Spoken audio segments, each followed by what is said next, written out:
झारखंड में एक विवाद काफी गरमाया है और वो है रिम्स 2 का निर्माण। रिम्स 2 विवाद एक ऐसा विवाद जिसकी वजह से पूर्व मुख्यमंत्री चंपई सोरेन, कभी हेमंत के चाचा तुल्य रहे चंपई सोरेन और उनके बेटे बाबूलाल सोरेन को पुलिस ने डिटेन कर लिया। अब आप सोच रहे होंगे कि आखिर ऐसी नौबत क्यों आई कि अभी गुरु जी की चिता की आग ठंडी भी नहीं हुई कि उनके सबसे पुराने सहयोगियों में से एक रहे चंपई सोरेन को पुलिस ने डिटेन कर लिया। इसका कारण है रिम्स 2 का जमीन विवाद। जी हां, झारखंड में रांची स्थित रिम्स के दबाव और भीड़ को देखते हुए राज्य सरकार ने रिम्स 2 के निर्माण का प्रस्ताव पेश किया। यह अस्पताल देखिए बनने की योजना है ताकि मरीजों को बेहतर स्वास्थ्य सुविधा मिले और राजधानी में बढ़ती भीड़ का बोझ कम किया जा सके, मगर इसके निर्माण से पहले ही इसे लेकर विवाद बढ़ गया है। विपक्ष के लोग इस पर लगातार हमलावर हैं। इस निर्माण को किसानों का नुकसान बताया जा रहा है। जी हाँ, अब विवाद की वजह क्या है, आइए पहले उसे समझते हैं। रिम्स 2 के लिए चयनित जमीन मुख्यतः खेती योग्य है। किसानों का कहना है कि यदि यह प्रोजेक्ट यहां शुरू होता है तो हजारों किसान की उपजाऊ जमीन अधिग्रस्त हो जाएगी और उनकी रोजी रोटी पर सीधा असर पड़ेगा। किसानों के साथ ग्रामीण संगठनों ने भी इस पर अपनी आपत्ति जताई है। वे मांग कर रहे हैं कि अस्पताल का निर्माण गैर कृषि भूमि पर हो। स्थानीय लोग इसे बता दें कि कह रहे हैं कि उल्लंघन है ऐसे इस्तेमाल करना, और राष्ट्रीय अनुसूचित जनजाति आयोग ने CST ने देखिए इस पर जाने की संविधान अधिकारों को उल्लंघन बताया है। परियोजना को बंजर भूमि पर ऐसे लाने की सिफारिश भी देखिए की गई है, तो ये इसकी मुख्य वजह है।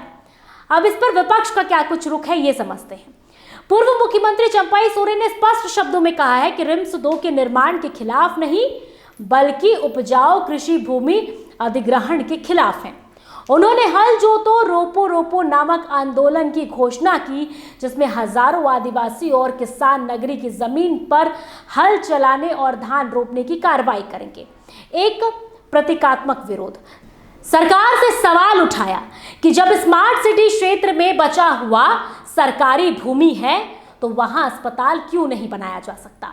साथ ही भूमि अधिग्रहण अधिनियम 2013, CNT एक्ट और ग्राम सभा नियमों का पालन न करने का आरोप लगाया। प्रदर्शन से पहले चंपई सोरेन को हाउस अरेस्ट कर दिया गया, जिसे भाजपा ने लोकतंत्र पर एक तरह से हमला बताया है, जबकि कांग्रेस ने कहा है कि अराजकता फैलाने की अनुमति किसी को नहीं होनी चाहिए। तो विपक्ष इस पर देखिए लगातार हमलावर है। वहीं देवेंद्र नाथ महतो भी पहुंचते हैं और इस पर प्रदर्शन करते हैं। पक्ष का नजरिया जानिए। सरकार और जदयू कांग्रेस गठबंधन से जुड़े नेता इस प्रोजेक्ट को झारखंड की जरूरत बता रहे हैं। चिकित्सा मंत्री इरफान अंसारी ने कहा कि प्रस्तावित रिम्स 2 भवन पुरानी सरकारी जमीन पर बनाया जा रहा है। किसी भी आदिवासी या किसान की निजी जमीन इससे प्रभावित नहीं हो रही है। उन्होंने परियोजना को स्वास्थ्य सेवाओं के विस्तार के लिए ऐतिहासिक पहल बताया है। जिला प्रशासन ने सुरक्षा कारणों से निर्माण क्षेत्र के 200 मीटर के अंदर धारा 144 लागू, भारी बैरिकेडिंग की व्यवस्था और प्रदर्शन में शामिल कुछ लोगों पर लाठीचार्ज किए जाने जैसे कड़े रुख अपनाए। और ऐसे में देखिए पक्ष का साफ तौर पर इस पर कहना है कि ये बिल्कुल जनता के हित में है। वहीं किसान पर क्या संभावित प्रभाव है। यदि अस्पताल उपजाऊ कृषि भूमि पर बनता है तो ग्रामीणों की आजीविका, कृषि उपज और सांस्कृतिक पहचान बुरी तरह से प्रभावित हो सकती है। लगभग 250 आदिवासी परिवारों की आजीविका इसी भूमि पर निर्भर है, जैसा NCST की रिपोर्ट बताती है। वहीं दूसरी तरफ देखिए विरोध का स्वरूप हिंसक नहीं है। प्रदर्शन सिंबॉलिक तरीके से हो रहा है। हल चलाना, धान रोपना, पोस्टर हाथों में रखना आदि जैसे तरीकों से यह विरोध किया जा रहा है।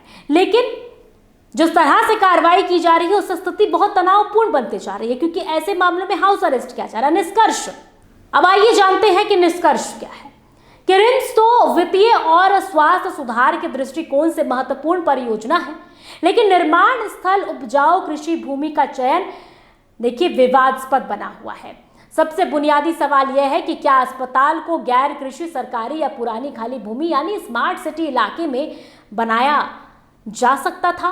यदि सही स्थान का चयन नहीं किया गया तो देखिए किसानों की आजीविका गंभीर संकट में आ सकती है और राजनीतिक आंदोलन इस पर तेज हो सकती है।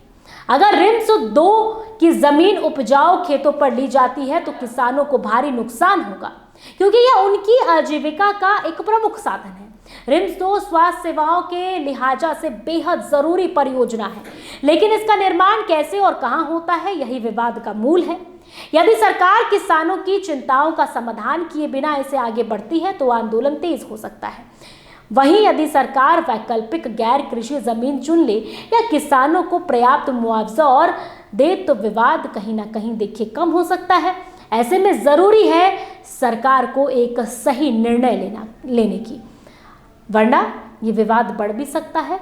और ऐसे में जिस प्रकार से सरकार अपना रूप अपना रही है, एक प्रदर्शन के तरीके को एक ऐसा प्रदर्शन जो हल जोतने और इस तरीके से आप कह लें कि बेहद ही नरम तरीके से जो प्रदर्शन किया जा रहा है, वैसे प्रदर्शन में जिस तरह से रुख अपनाई जा रही है, ऐसे में हो सकता है कि ये और भी उग्र हो जाए।